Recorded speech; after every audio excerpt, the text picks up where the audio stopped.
오늘부터 우리가 함께 나눌 요한복음 14장부터 17장까지는 마치 마태복음에는요 5장부터 7장까지가 이제 산에서 가르치신 예수님의 말씀, 그래서 산상수훈이라고 알려져 있습니다.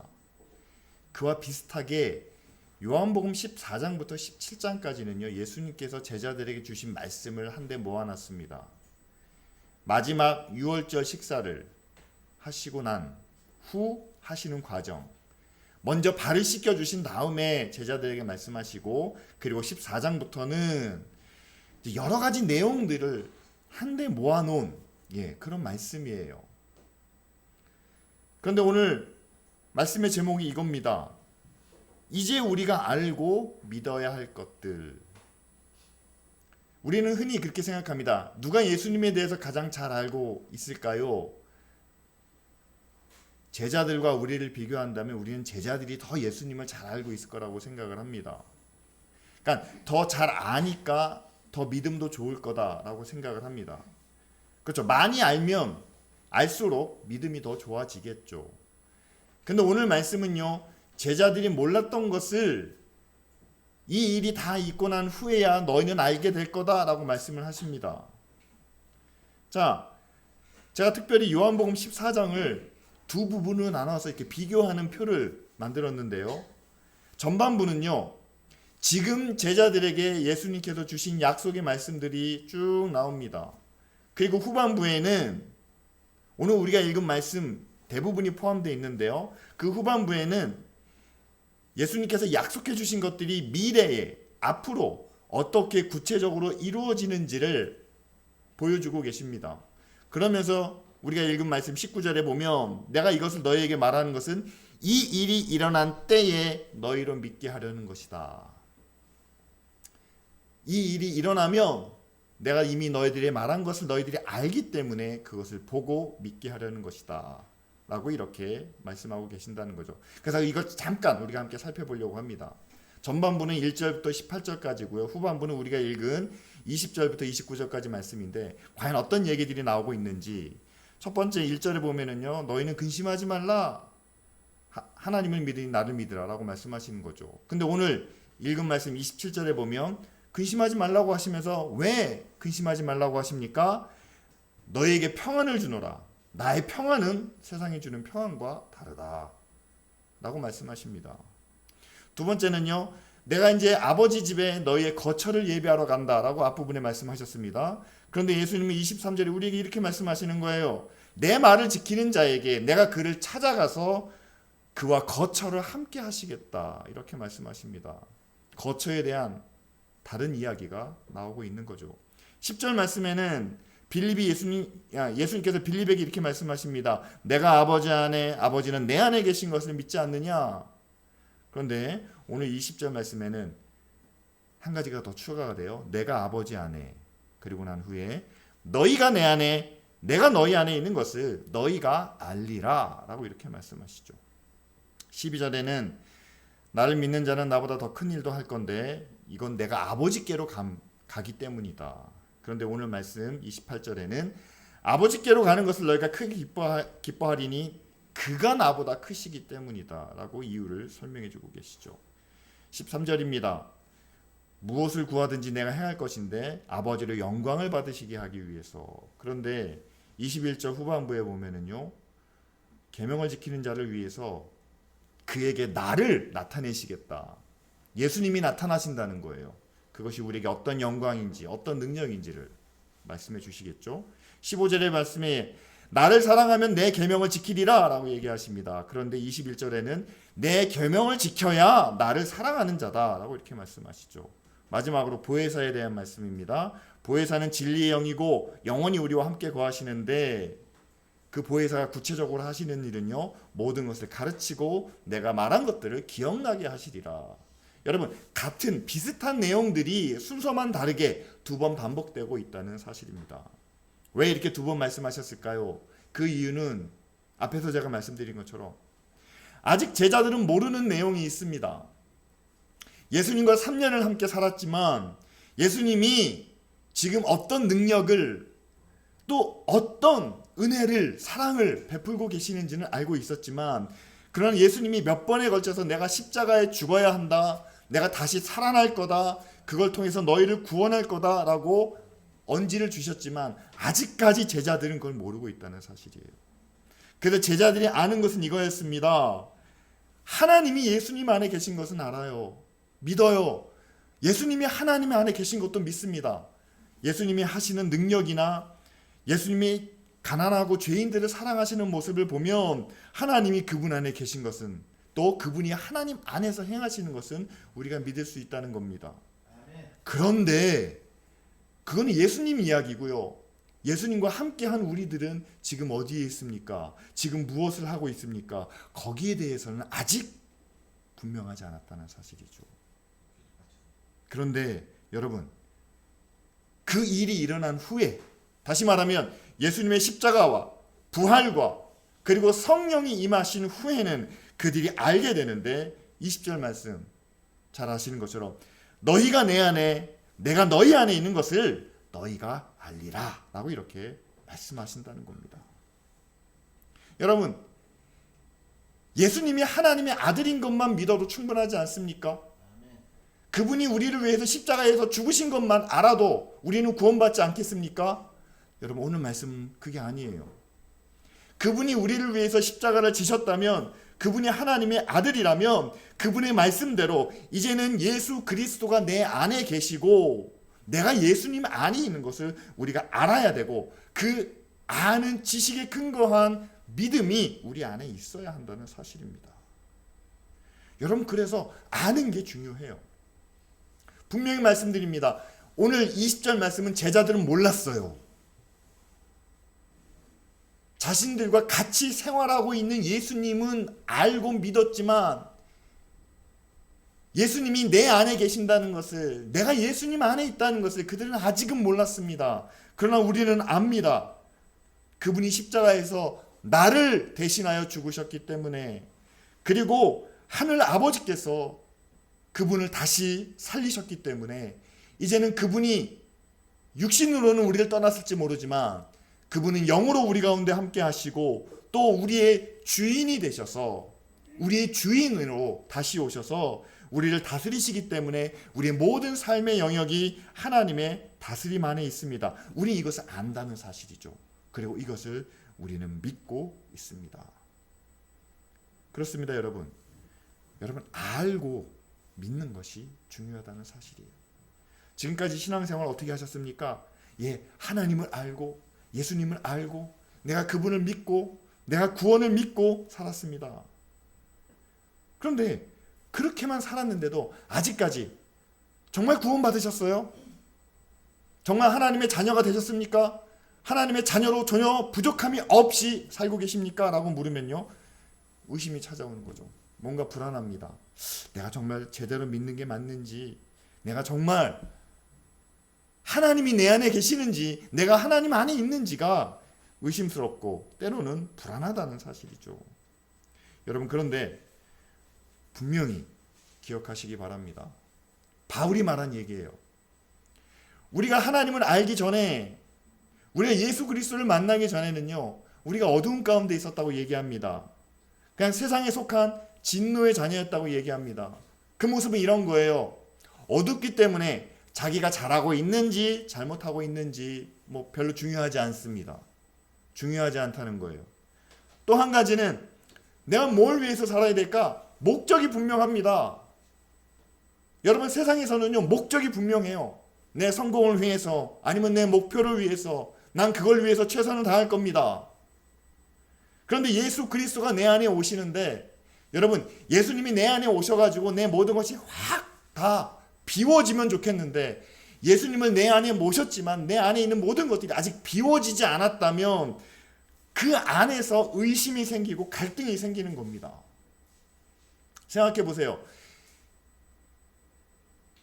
어느 회사의 사장이 새로 부임을 했는데, 아니면 어느 나라의 대통령이 새로 뽑혔는데, 사장만 새로 왔지, 대통령만 새로 뽑혔지, 그 밑에 일하던 사람들은 그대로 변화가 없다라고 생각한다면 여러분, 어떤 일이 벌어지겠습니까? 사장은 새로 와서 직원들을 챙기려고 하고 어떤 좋은 일을 하려고 하지만 중간 간부들이 그 사장의 뜻에 따르지 않는다면 여러 가지 충돌과 문제들이 생기겠죠. 우리 안에서도 그런 일이 벌어진다는 겁니다. 예수 그리스도를 믿음으로 그분이 내 안에 오셨습니다. 그분이 주인으로 오셨어요. 그분이 왕으로 오셨습니다. 그런데 내 안에 있는 모든 것들이 한 번에 바뀌진 않는다는 겁니다. 달라지지 않는다는 겁니다. 그러니까 예수님의 뜻이 저 위에서부터 차근차근 내려와서 저 밑에까지 마지막 우리가 손과 발로 행하는 모든 삶의 행동까지 변화되어야 되고 달라져야 되는데 아직까지 그것이 한 번에 이루어지지 않는다는 사실이죠. 그러니까 우리 안에 갈등이 있고 우리 안에 의심이 있고 또한 우리 안에 고민이 생기는 거죠. 예수 그리스도 안에서 믿음의 고민을 하는 것은 당연한 겁니다. 오히려 고민이 없다면 문제죠. 적당히 타협하던가 아니면 적당히 선을 긋고 이거는 하나님의 뜻을 위해서 이건 나를 위해서 사는 사람은 고민이 없겠죠. 왜요? 하나님이 내 모든 것의 주인이 되시지 않고 적당히 나의 3분의 1만 주인 역할을 하시고 3분의 2는 그냥 내 뜻대로 사니까 그런 부분에는 고민이 없지 않겠습니까? 그런데 여러분, 하나님이 내 안에 계시고 그리고 내가 그 하나님 안에 온전히 있다면, 하나님이 정말 나의 주인 되신다면 여러분, 그 안에서 우리는 늘 기쁘고 감사하고 평안을 누리겠지만 그 내 모든 것이 다 하나님의 것이 되지 못한 것 때문에 우리는 날마다 고민하고 또 때로는 갈등을 겪으며 살아갈 수밖에 없다는 사실입니다. 여러분, 그게 진짜 믿음이라는 거예요. 그게 참 신앙이라는 겁니다. 여러분, 정말 우리 안에 주님이 계신다는 것을 여러분 믿으십니까? 아멘. 여러분들의 삶의 영역이 하나님 안에 있다는 것을 여러분 알고 순종하십니까? 하나님 안에 있기 때문에 100% 잘 돼야 되고 이거는 100% 성공해야 되고 하나님이 내 안에 계시니까 우리는 항상 밝아야 되고 기뻐야 되고 그렇죠. 이상적으로는 그렇습니다. 그런 게 맞다라고 우리가 그렇게 돼야 되는데 라고 우리가 희망사항으로 가질 수는 있을지 모릅니다. 그러나 그렇지 않다는 거예요. 제가 한 가지 예를 여러분들에게 드리겠습니다. 이거 벌써 오래전 얘기예요. 여러분, CCTV가 지금은 우리 사회, 우리가 사는 모든 환경 속에서 CCTV가 다 존재합니다. 개인의 어떤 비밀적인 자기 집, 자기 방을 제외하고는요. 지금 길거리를 가면 100m마다 아마 CCTV가 있을 정도로 굉장히 많았어요. 공공장소에는 항상 CCTV가 있습니다. 그런데 여러분 한번 생각해 보세요. 그게 벌써 한 10년, 한 20년 전인가요? 처음 CCTV가 들어왔을 때는요. 굉장히 논란이 많았습니다. 뭐냐면 사생활 침해라는 거죠. 누가 우리를 늘 감시하는 거 아닙니까? 그 CCTV에 담긴 내용을 가지고 잘못 사용할 수도 있지 않습니까? 협박을 할 수도 있고 뭐 범죄에 이용할 수도 있고. 그렇지만 이게 어느덧 우리 사회 내에서는 지금 CCTV가 없는 데가 없습니다. 그런데 여러분, CCTV가 제일 먼저 적용된 데가 어디냐면요, 고속도로입니다. 과속 감지 카메라, 이것이 처음에 이제 고속도로에 세워지기 시작한 거죠. 저도 운전을 꽤 오래 했기 때문에 이 처음에 이 고속도로에 그 카메라가 달리기 전에는요, 몇 대 없었을 때는 저희들이 다 기억을 해요. 어디 가면 카메라가 있다는 걸 알기 때문에 마음껏 달리다가 그 앞에서만 속도를 줄입니다. 그렇게 해서 경부고속도로를 타고 서울에서 부산까지 갈 때 몇 대가 있다는 것을 운전기사들은 다 아시더라고요. 그래서 그 앞에서 쓰고, 때로는 거기다가 이제 무슨 장치를 달아가지고 앞에 있으면 경보가 울려가지고 속도를 줄이고, 그렇게 했었습니다. 근데 지금은 이게 점점 숫자가 많아지는 거예요. 그냥 고속도로에만 있는 게 아니라 일반 도로에도 지금 CCTV가 굉장히 많습니다. 그래서 차선 위반도 걸리고요, 버스 전용 차선도 걸리고, 신호 위반도 걸리고, 특별히 어린이 보호구역에서는 굉장히 엄격하죠. 그래서 저도 운전하면서 그랬던 기억이 있습니다. 어떻게 하면 그 감시 카메라를 피해서 다닐까? 어떻게 하면 그 감시 카메라에 적발되지 않을까라고 생각하면서 운전했던 적이 있습니다. 그런데 이것이 시간이 지나면서요, 이제는 그 감시 카메라가 달린 이유와 목적이 서서히 우리 삶 속에 이제 적용되기 시작하는 거죠. 과속하다가 사고 나면 크게 다칩니다. 그래서 사고율이 점점 낮아지죠. 버스 전용 차선이나 아니면 어린이 보호구역에서는 속도를 줄여야지만, 그 차선을 우리가 사용하지 말아야지만 소통이 원활합니다. 그러니까 우리의 삶이 거기에 맞춰져 간다는 사실이죠. 그 기간이 뭐 15년이든 20년이든 좀 오랜 시간이 걸렸습니다. 그래서 지금은 우리가 다 같이 이야기합니다. 여기서 운전하시는 분들 굳이 CCTV가 있는지 없는지 그것을 따지기도 하지만 제한속도 지키는 거요, 버스 전용 차선, 어린이 보호구역 지키는 거요, 그것은 카메라가 있기 때문이 아니라 그것을 지키는 것이 우리 모두에게 좋기 때문에, 안전하기 때문에, 그래야지만 서로가 서로를 보호할 수 있기 때문에 지킵니다. 여러분, 하나님이 CCTV와 비교할 수 있는 존재는 아닙니다. 그러나 하나님이 처음에 날마다 우리와 함께 하신다, 하나님이 날마다 우리를 지켜보신다, 우리는 하나님 안에서만 살아야 된다라고 한다면 우리는 거기에 갑갑함을 느끼기도 한다는 거죠. 꼭 우리를 이렇게 감시하는 무슨 경찰관이나 검사처럼 너 이거 잘못했어, 너 이거 문제야, 이렇게 지적하는 것처럼 그렇게 생각될 수도 있다라는 거죠. 그런데 여러분 하나님이 우리를 지켜보신다는 것은요, 단순한 감시가 아니라는 겁니다. 하나님이 보시기 때문에 우리는 하나님의 자녀로 거룩하게 의롭게 살아야 된다. 여러분, 거룩하지 않은 게 문제지 거룩한 게 문제입니까? 우리는 가끔 이렇게 핑계를 대요. 물이 더러운데 깨끗한 고기만 어떻게 삽니까? 그런데 여러분, 고기가 깨끗하게 오래 살면은요, 물도 깨끗해져요. 이건 제 생각입니다. 그렇지 않겠습니까? 하나님이 우리를 지켜보시기 때문에, 하나님이 우리 안에 계시기 때문에 구정물같이 살던 우리가 단번에 1급 청정수처럼 거룩하고 의롭고 선하게 살기 힘들고 버거울 수 있겠지만, 여러분 기억하시기 바랍니다. 우리 생활에 CCTV가 달리면서 우리가 변화된 것들을 한번 생각해 보시기 바랍니다. 저 개인적으로 말씀드릴 수가 있어요. 과속이 줄었습니다. 신호 위반하지 않습니다. 그리고 여러분, 안전벨트 매신 것도 이것도 한 10년밖에 안 된 것 같아요. 근데 그것까지도 당연하게 여기게 되었습니다. 여러분, 이건 나를 위해서 변화된 거예요. 내가 안전하기 위해서, 내가 보호받기 위해서. 그런데 하나님이 우리를 지켜보시는 것도 역시 마찬가지라는 겁니다. 우리가 하나님을 위해서 거룩하게 산다? 아니에요. 우리가 하나님을 위해서 의롭게 살고, 우리가 하나님을 위해서 선하게 살고, 우리가 하나님을 위해서 정직하게 산다?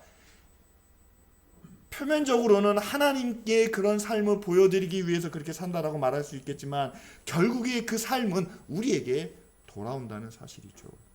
기억하시기 바랍니다. 여러분, 하나님이 우리 안에 계시기 때문에 우리 안에 변화되는 것들 언젠간 다시 우리에게 복으로, 그리고 은혜로 돌아온다는 사실이죠. 그리고 요즘 젊은 여성들이나 아니면 노약자들이나 어린이가 있는 그런 가정들은요, CCTV가 잘 설치되어 있는 곳을 선호합니다. 어린이집 가는데, 유치원 가는데 부모님들이 물어보죠. 원장님에게, 교실 안에 CCTV가 있나요? 없다면 왜 없나요? 라고 묻습니다. 어두운 길을 가야 되는데 주민들이 구청이나 이런 곳에다가 요청을 한다고 합니다. 길이 어두운데 CCTV를 달아달라고 요구한다고 합니다. 왜 그럴까요? 지켜봐 달라는 거죠. 언제 누가 우리를 공격할 수도 있고, 언제 곤란한 지경에 놓일 수도 있고, 언제 문제가 생길 수도 있는데, 그래도 누군가가 우리를 지켜본다면 우리가 보호받고 있다는 것을, 우리가 관심의 대상이라는 것을 알고 우리가 안심할 수 있기 때문에, 우리가 편안해질 수 있기 때문에 지금은 이제 CCTV를 우리가 더 요구하고 있다는 사실입니다. 여러분, 하나님이 우리를 지켜보시기를 원하지 않습니까? 특별히 그래요. 지금 뭐 치료약도 없는 그런 질병이 막 곳곳에서 일어나고 있는데 하나님 우리를 지켜달라고 기도하잖아요. 근데 하나님이 보시지도 않는데 어떻게 지킬 수 있겠습니까? 그럼 하나님이 날마다 우리를 보시도록 하나님 안에 우리가 있기를 원합니다 라고 한 후에 하나님 우리를 보호해 달라고 기도하는 것이 맞겠죠. 예, 여러분, 우리를 위해서 하나님이 우리 안에 계시기를, 그리고 우리가 하나님 안에 있기를 함께 구해야 한다는 사실이죠. 그런데 우리가 구하기도 전에 여러분, 우리가 예수 그리스도를 우리의 그리스도로, 우리 주로, 우리의 구원자로 고백하면 성령이 우리 안에 이미 계신다고 성경은 우리에게 약속하고 있습니다. 여러분, 이걸 우리가 알고 믿어야 한다는 사실이죠. 두 번째 우리가 꼭 알아야 될 것은 21절 말씀입니다. 그것은 뭐냐면요, 나의 계명을 지키는 자라야 나를 사랑하는 자다라고 말씀하고 계세요. 여러분, 우리는 사랑을 마음이라고만 생각하지 않습니다. 물론 마음으로 사랑하는 거죠. 근데 사랑하니까 마음으로 사랑하고 그리고 사랑합니다 라고 말로 고백하면 내 사랑은 끝이다, 나는 사랑을 다한 거다 라고 생각하지 않습니다.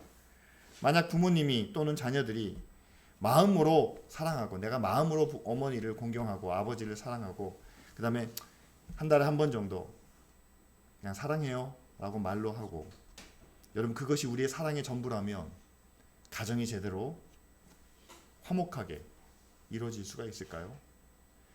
연인끼리 사랑도 그렇습니다. 사랑해 라고 말로만 하고 아무것도 안 한다면 정말 사랑하는 걸 어떻게 알 수 있겠습니까?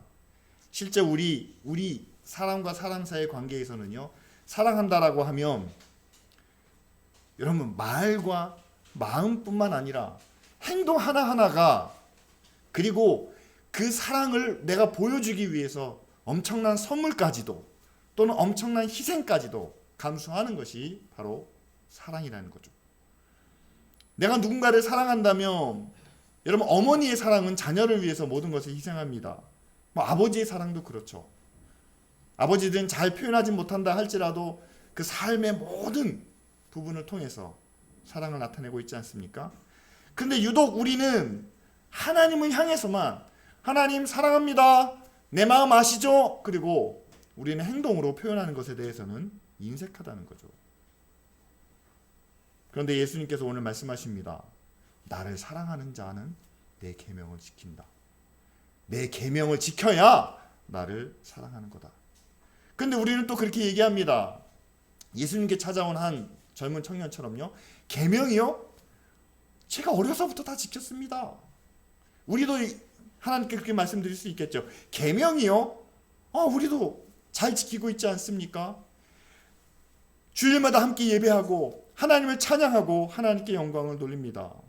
우리의 삶의 일부를 띄어서 하나님께 귀한 예물로, 헌금으로 드립니다. 사람들이 다 나를 예수 믿는 사람이라고 알고 있습니다. 자, 이 정도면 계명을 지키는 거 아닌가요? 그런데 여러분, 기억해 보시길 바랍니다. 계명을 하나의 내가 지켜야 할 규범으로, 규정으로 지킵니까? 아니면 계명을 사랑으로 지킵니까? 오늘 말씀에 예수님은 그렇게 말씀하고 계시는 거예요. 계명을 하나의 법으로 지키지 말고 계명을 사랑으로 지켜라. 자, 산상수훈에 예수님께서 말씀하신 게 이겁니다.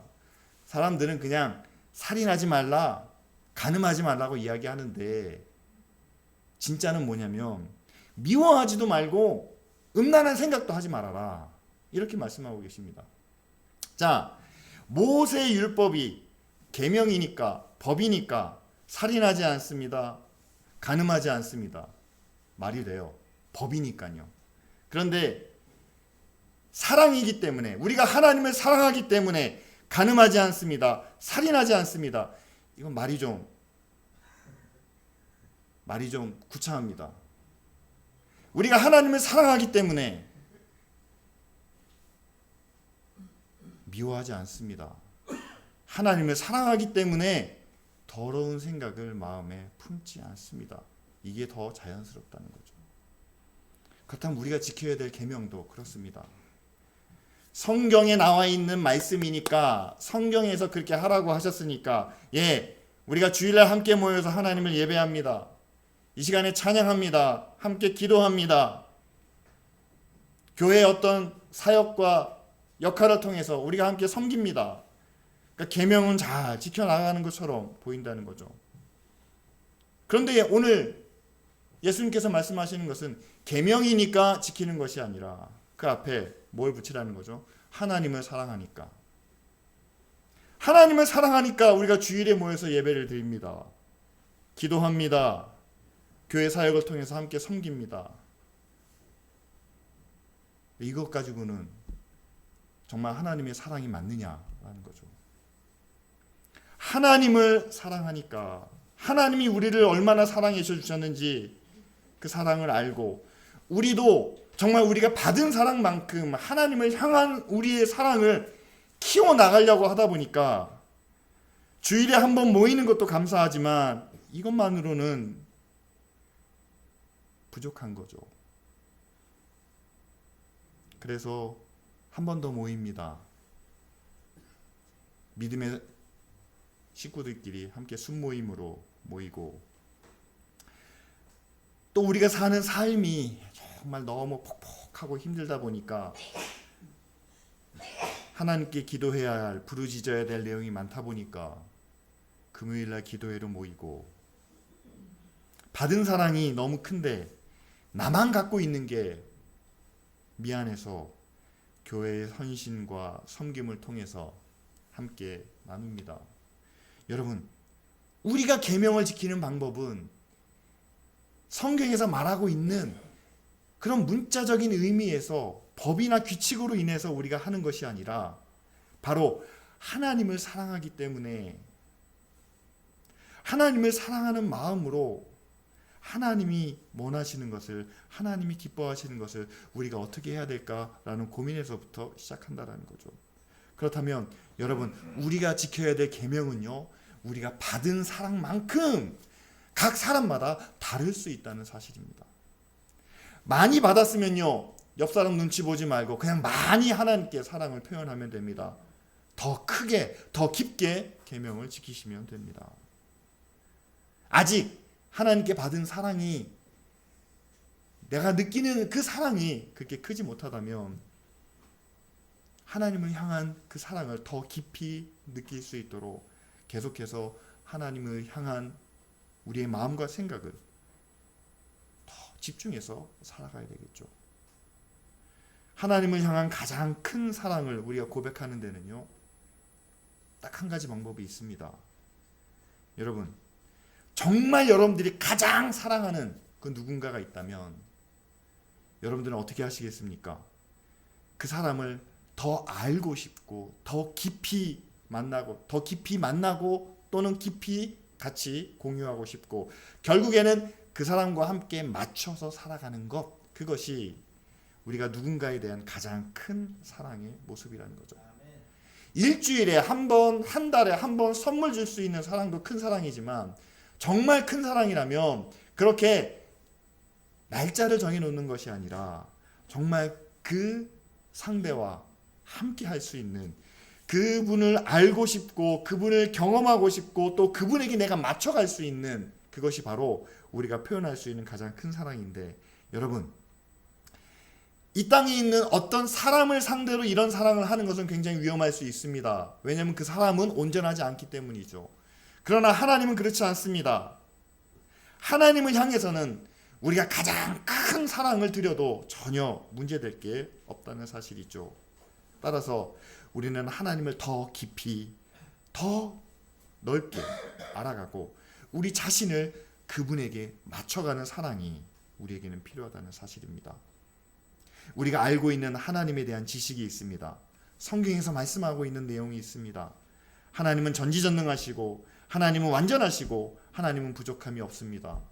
그러니까요, 여러분, 세상에서 우리가 뭔가 물질을 드리고, 세상에서 우리가 뭔가 헌신을 드리고 그것을 드린다면 하나님께서는 그것으로 만족하시는 분이 아니라는 거죠. 그러면 하나님은 무엇을 보시겠습니까? 하나님은 우리의 마음을 보십니다. 오늘 드리는 예배, 우리가 하나님께 드리는 찬양과 기도, 하나님은 그 가운데서 무엇에 집중하시느냐? 우리가 하나님을 과연 어떻게 생각하고 있는지.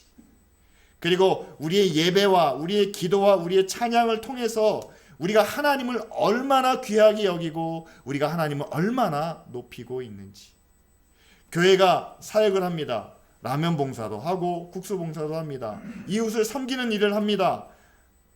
그럼 우리가 이렇게 재정을 투자해서 우리의 물질을 통해서 이렇게 섬기고 있지 않습니까? 그런데 하나님은 우리의 마음을 보십니다. 이렇게 섬기고 이렇게 사랑하는, 이렇게 나누는 일을 우리가 얼마나 귀하게 여기고 있는지, 하나님의 일과 하나님의 사역과 하나님의 뜻을 우리 삶 속에서 얼마나 중요하게 생각하고 있는지, 이렇게 하나님은 우리의 마음과 우리의 생각을 보신다는 사실이죠.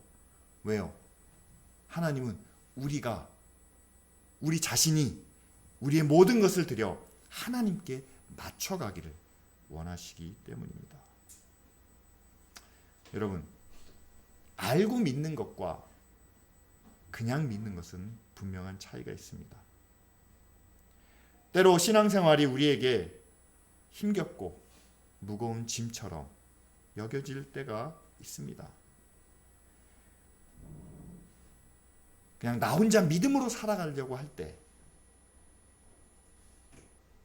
또는 성경에 나와 있는 모든 내용들을 하나의 규칙으로 여기고 내가 이걸 어떻게 지키지? 라고 생각할 때, 그런데 오늘 말씀이 우리에게 분명히 깨닫게 하십니다.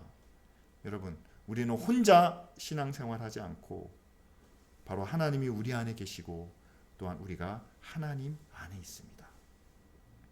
감시 카메라가 아니라 우리를 지켜주시기 위해서, 또한 우리를 보호해 주시기 위해서, 그리고 우리가 부족할 때, 우리가 연약할 때 우리를 뒤에서 지원해 주시기 위해서 하나님은 늘 우리를 지켜보시고 또한 우리 안에 함께 하십니다. 계명은 우리에게 요구되는 내용이 아닙니다. 너 구원받았으니까 이거 해야 된다. 너 교회 집사니까 이거 해야 된다. 라고 우리에게 강요하시는 것이 아닙니다. 이미 우리가 하나님께 받은 은혜, 그 사랑을 기억할 때 우리가 하나님을 얼마나 사랑하는지 표현하기 위해서, 어버이날 자녀들이 카네이션을 달아주는데요. 여러분, 그 카네이션이 종이면 어떻습니까? 생화가 아니면 어떻습니까? 크기가 작으면 어떻습니까? 자녀의 사랑이, 자녀의 정성이 담겨 있다면 그 부모는 누구나 기뻐하고 즐거워할 수 있는 것처럼 하나님은 바로 그렇게 우리의 마음을 원하신다는 사실이죠. 마음으로, 사랑으로 하나님의 계명을 지키기를 원하신다는 사실이죠. 자, 여러분, 이 말씀을 가지고 우리가 함께 기도하기를 원합니다. 주님이 우리 안에 계시고 우리가 주님 안에 있기 때문에, 여러분, 하나님께서 우리의 마음도 하나님의 평안으로 다스려 주실 줄 믿습니다. 그리고 우리가 어려운 가운데 있든지, 지금처럼 여러 가지 질병의 공포 가운데 있든지, 하나님께서 우리의 모든 상황을 다스리셔서 우리를 보호하시고 또한 우리를 선한 길로 인도해 주실 줄 믿습니다. 뿐만 아니라 여러분, 우리가 하나님의 계명을 지키려고 할 때 이걸 어떻게 하나 라는 마음이 아니라 우리가 받은 사랑을 기억하고 내가 사랑함으로 하나님의 말씀을, 하나님의 뜻을 따르게 하실 줄로 믿습니다. 이제는 우리가 이 모든 것을 알고 이 아는 것대로 살아갈 수 있도록, 알고 믿는 그 믿음의 길로 나아갈 수 있도록 다 같이 함께 통성으로 기도하겠습니다.